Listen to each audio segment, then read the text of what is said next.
wabarakatuh. Sahabat Cik Man, hari ini Cik Man berkunjung ke jalan tol di daerah Lampanah Indrapuri. Ya, ini jalan penyeberangan orang ke sawah. Ini di belakang Cik Man, dalam sawah ini ke sana. Jalan tol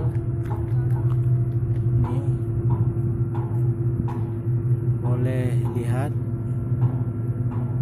di sana persawahan. Ini lagi kerja, ya, tidak boleh melewati tempat kerja karena lagi kerja. Sebelah sini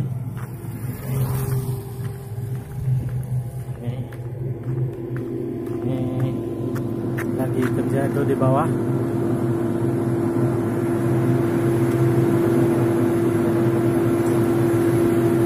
Itu jalan tembus ke Janto, ke Sigli.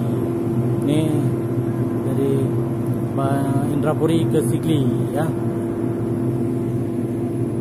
Ya, mudah-mudahan bisa bermanfaat dengan adanya Cik Man mengunjungi ke tempat ini.